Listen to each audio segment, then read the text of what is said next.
Hello everyone, welcome to our channel farm education home. तो आज का हमारा टॉपिक है हेपेटाइटिस ABCDEF। तो क्या होता है हेपेटाइटिस? जैसे कि इसका नाम है हेपेटाइटिस, अगर हम इसको ब्रेक डाउन करें तो क्या बनेगा? हेपेटिक एनाइटिस, मतलब लीवर में इन्फ्लामेशन। हेपेटाइटिस क्या होती है? लीवर की सूजन, मतलब लीवर में इन्फ्लामेशन। मेनली ये वायरल इन्फेक्शन की वजह से होता है, लेकिन इसके और भी कारण हो सकते हैं, जैसे कि टॉक्सिक सब्सटेंस की वजह से, या ऑटो इम्यून डिसीज की वजह से, या फिर बहुत ज़्यादा अल्कोहल यूज की वजह से। मेनली इसके जो टाइप्स हैं वो ABCDEF हैं। चलिए अब हेपेटाइटिस ए को देख लेते हैं। हेपेटाइटिस ए जो का कॉजिंग एजेंट है हेपेटाइटिस ए वायरस। ट्रांसमिशन कैसा है इसका? फीकल ओरल रूट या फिर कॉन्टामिनेटेड फूड एंड वाटर की वजह से। एपिडेमियोलॉजी, मतलब सबसे ज़्यादा ये किस पॉपुलेशन में फैलता है? तो ये जहाँ पर पुअर सैनिटाइजेशन एरिया होता है, ऐसा एरिया जहाँ पर बहुत गंदा है, वहाँ पर ये सबसे ज़्यादा फैलता है। इंक्यूबेशन पीरियड 15 से 50 दिन का, मतलब जब वायरस बॉडी में एंट्री करता है तो उसके बाद जो सिम्टम्स शो करता है वो पीरियड होता है इंक्यूबेशन पीरियड। सिम्टम्स क्या क्या हो सकते हैं? फीवर, फैटिक मतलब कमजोरी, लॉस ऑफ एपेटाइट मतलब भूख न लगना, nausea, vomiting, abdominal pain, jaundice और डार्क यूरिन, ये इसके सिम्टम्स हैं। पैथोजेनेसिस क्या है? जब वायरस माउथ के थ्रू बॉडी में जाता है, लीवर तक पहुंचता है, तो लीवर सेल को ये क्या करता है? इन्फेक्ट कर देता है, तो वहाँ पर इन्फ्लेमेशन हो जाती है और जो लीवर सेल होते हैं वो डैमेज हो जाते हैं। ये उसकी पैथोजेनेसिस है। डायग्नोसिस के लिए हम ब्लड टेस्ट कराते हैं, उसमें ब्लड टेस्ट से इसकी डायग्नोसिस होती है कि ये प्रेजेंट है या नहीं प्रेजेंट है। ट्रीटमेंट में सपोर्टिव केयर लेना चाहिए, और ये सेल्फ लिमिटिंग डिसीज होती है, मतलब क्रोनिक नहीं होती है। प्रिवेंशन के लिए क्या करते हैं हम? वैक्सीन हमें लेनी चाहिए, प्रॉपर सैनिटाइजेशन रखना चाहिए और हाइजीन हमें रखना चाहिए। तो हमारा हेपेटाइटिस ये यहीं ख़त्म होता है। अब देख लेते हैं हेपेटाइटिस बी, जिसको HBV भी बोलते हैं। इसका कॉजिंग एजेंट है हेपेटाइटिस बी वायरस। इसका ट्रांसमिशन कैसे होता है? ट्रांसमिशन ब्लड के थ्रू होता है, सेक्सुअल कांटेक्ट के थ्रू होता है, और मदर टू चाइल्ड भी हो सकता है। इसके सिम्टम देख लेते हैं। फैटिक, jaundice, dark urine, clay colour stool, joint pain और एब्डोमिनल।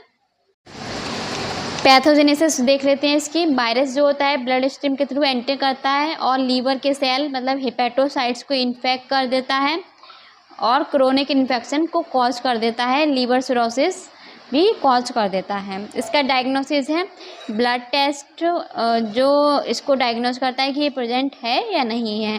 ट्रीटमेंट में क्या देते हैं? एंटीवायरल मेडिकेशंस को दिया जाता है इसके ट्रीटमेंट में, और या फिर इंटरफेरॉन थेरेपी दी जाती है। प्रिवेंशन के लिए वैक्सीनेशन कराना चाहिए, सेफ सेक्स और निडल शेयरिंग वगैरह को अवॉइड करना चाहिए। अब देख लेते हैं हेपेटाइटिस सी। इसका कॉजिंग एजेंट क्या है? हेपेटाइटिस सी वायरस है। कैसे ट्रांसमिशन होता है इसका? ब्लड के थ्रू, निडल शेयरिंग के थ्रू, या फिर अनस्टेरलाइज मेडिकल इक्विपमेंट के थ्रू। सिम्टम्स क्या है? स्टार्टिंग इनिशियल स्टेज पे एसिम्प्टोमेटिक होता है, मतलब सिम्टम्स शो नहीं होते, लेकिन अगर ये क्रोनिक है, लॉन्ग टर्म तक चल गया है, तब इसके सिम्टम क्या होते हैं? फैटिक, लीवर फिब्रोसिस या फिर सिरोसिस। पैथोजेनेसिस इसका वही है, वायरल इन्फेक्ट करेगा हेपेटोसाइट्स को, मतलब लीवर सेल को, और क्रोनिक इन्फ्लेमेशन कॉज करेगा और लीवर डैमेज करेगा। डायग्नोसिस ब्लड टेस्ट है। ट्रीटमेंट क्या है इसका? वही एंटीवायरल ड्रग्स दिए जाते हैं इसमें भी, या आप एक दो ड्रग्स का नाम इसमें लिख दीजिएगा। प्रिवेंशन, कोई वैक्सीन नहीं होती है, हम सिर्फ प्रैक्टिस कर सकते हैं कि सेफ इंजेक्शन दिए जाएं, और screening blood products. Hepatitis D, इसका कॉजिंग एजेंट क्या है? Hepatitis D virus. ट्रांसमिट ये किसके थ्रू होता है? हेपेटाइटिस बी वायरस के थ्रू ये ट्रांसमिट होता है। किसके थ्रू? मतलब ये हेपेटाइटिस बी वायरस के साथ इन्फेक्शन को कॉज करता है। इसके सिम्टम्स जो हैं वो हेपेटाइटिस बी के जैसे ही हैं, लेकिन ये ज़्यादा सीवियर होता है। जल्दी जल्दी ये क्या करता है? लीवर को डैमेज करता है। पैथोजेनेसिस इसका क्या है? ये हेपेटाइटिस बी वायरस के सरफेस को यूज करता है रेप्लिकेशन के लिए, और जल्दी जल्दी लीवर को क्या करता है? डैमेज कर देता है। सीवियर लीवर डिसीज ये कॉज करता है। इसका भी डायग्नोसिस क्या है? ब्लड टेस्ट है। ट्रीटमेंट में इंटरफेरॉन थेरेपी और मैनेज करते हैं हम हेपेटाइटिस बी वायरस को भी। जिससे जब ये इसके साथ मिलकर इन्फेक्शन कॉज कर रहा है तो ना कर पाए।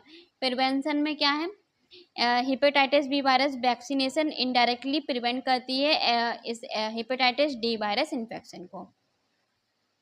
Hepatitis C causing agent hepatitis E virus transmission किसके थ्रू होता है, कंटेमिनेटेड वाटर या अंडर कुक मीट, अधकचा मीट की वजह से। सिम्टम्स क्या है इसके, जॉन्डिस, फैटिक, नोजिया, और ये ज़्यादा सीवियर रहता है प्रेग्नेंट वुमेन में। पैथोजेनेसिस क्या है इसका, जो HIV वायरस है मतलब हेपेटाइटिस सी वायरस, वो लीवर सेल को इन्फेक्ट करेगा और एक्यूट लीवर इन्फ्लामेशन को कॉज करेगा। डायग्नोसिस इसका ब्लड टेस्ट है। ट्रीटमेंट सपोर्टिव केयर, और प्रिवेंशन क्या है, इम्प्रूव सैनिटाइजेशन, हाइजीन, और सब कुछ कंट्रीज में इसकी वैक्सीन भी अवेलेबल है। नेक्स्ट है हेपेटाइटिस एफ, इसको HF भी वो बोलते हैं। इसके जो कॉज है, सिम्टम्स, डायग्नोसिस या ट्रीटमेंट है वो अभी स्टेबलाइज नहीं है, मतलब अच्छे से प्रॉपरली डॉक्यूमेंटेड नहीं है। तो ये हेपेटाइटिस का टॉपिक हमारा यहीं ख़त्म होता है। अब आता है next topic, alcoholic liver disease. Alcoholic liver disease किसकी वजह से होती है, बहुत ज़्यादा अल्कोहल कंजप्शन की वजह से। अब हम इसके टाइप्स देख लेते हैं। फैटी लीवर, एल्कोहलिक हेपेटाइटिस और सिरोसिस। फैटी लीवर मतलब बहुत ज़्यादा फैट हमारे लीवर सेल में एक्यूमुलेट हो जाता है तो लीवर सेल को क्या करता है, डैमेज कर देता है। एल्कोहलिक हेपेटाइटिस, इसमें लीवर सेल में इंजरी या इन्फ्लेमेशन की वजह से ये होता है। सिरोसिस, फिब्रोसिस या फिर स्केरिंग हो जाती है लीवर टिश्यू का। ये 3 टाइप हैं। सिम्टम्स क्या है इसके, जॉन्डिस है, एब्डोमिनल पेन है, हेपेटोमेगली या फिर पोर्टल हाइपरटेंशन। डायग्नोसिस इसके लीवर फंक्शन टेस्ट होता है या अल्ट्रासाउंड, सिटी स्कैन या लीवर बायोप्सी।